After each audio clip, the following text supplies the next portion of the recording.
Hey guys, স্বাগতম আপনাদের সবাইকে আমার ফ্যামিলি ব্লগে। আশা করি আপনারা সবাই ভালো আছেন। আমি আর মিরান যাচ্ছি হচ্ছে বাজারে মাকে নিয়ে আসতে। মা আগেই বাজারে গেছে সকালে, আর আমি আর মিরান যাচ্ছি হচ্ছে মাকে নিয়ে আসতে। বাড়ি ব্যাগ নিয়ে আসতে পারবে না, তাই বাড়িতে কেউ নাই, এর জন্য তালা মেরে রেখে যেতে হবে সব কিছু। তালা মারা হয়ে গেছে, তা এখন যাওয়া যাক। বাকি সবগুলো ঘরও তালা মেরে রেখেছি নাকি দেখে আসি আগে। হ্যাঁ, এগুলোও চাবি দেওয়া আছে। চলো, বাজারে আমরা চলে আসছি। অনেকক্ষণ ধরে মাকে খুঁজতেছি, মাকে খুঁজে পাচ্ছি না। বাজারে এত মানুষের মধ্যে মাকে দেখাই যাচ্ছে না। মা কোথায় আছে কে জানে। দেখি আর একটু খুঁজে দেখি মা কোথায় আছে। প্রায় অনেকক্ষণ ধরে ভিড়ের মধ্যে খোঁজাখুঁজি করার পর অবশেষে মাকে পেলাম। লেবুর দোকানে মা লেবু কিনতেছে বসে বসে। মা বসেছিল, এর জন্য মাকে দেখা যায়নি। আমাদের এখানে আমার বাজার করতে বেশি ভালো লাগে, কারণ এখানে বাজারে সব কিছু টাটকা পাওয়া যায়। শাক সবজি সব কিছু প্রতিদিন বিক্রি করে চলে যায়। মা আমার পরিচিত বড়িওয়ালার কাছ থেকে বড়ি কিনে দিচ্ছে আর আমাকে পরিচয় করে দিচ্ছে বড়িওয়ালার সাথে। বাজার নিয়ে চলে আসছি বাড়িতে, এখন ওগুলো সব গুছগাছ করে নেব।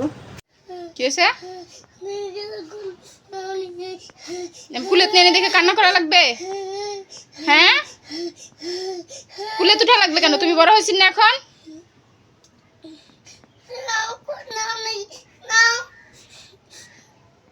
বাজার করে নিয়ে এসে সব কিছু রেডি করে নিয়ে রান্না শুরু করে দিছি। আর আজকে যেহেতু মিরানের জন্মদিন, তাই মিরান যা খেতে পছন্দ করে সেগুলোই রান্না করব। এখানে রান্না করার জন্য সবজি টবজি সব কেটে কুটে নিছি।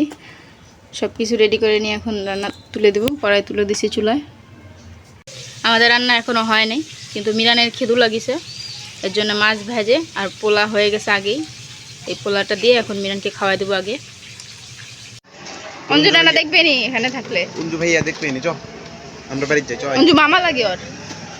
আমার নানা হলো আর মামা কেমন করে? আর মামাই তো হয়, মার মামা লয়। এই যে জিপ জেট করে না, এবার আসো।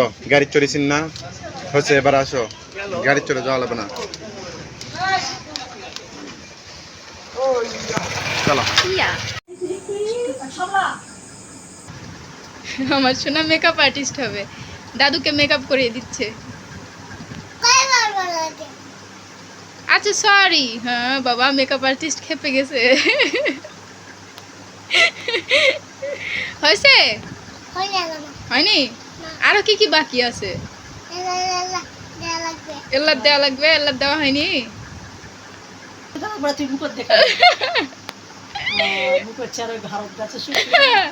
খালি মুখ ফর্সা হলে হবে, ঘাড়ও তো ফর্সা হওয়া লাগবে। এই জন্য তো আমার চল মুখ আর ঘাড় শুদ্ধ দিছে, যাতে একরকম দেখা যায়। খালি মুখ যদি সুন্দর লাগে, ঘাড় যদি কালো লাগে, তাহলে কেমন লাগবে? ওরে বাবা, আবার ক্লিম দিচ্ছে। এই কাজল দানির থেকে কাজল কালি দিয়ে দিল নাকি? কালি দিয়ে ফোঁটা দিয়ে দিবি।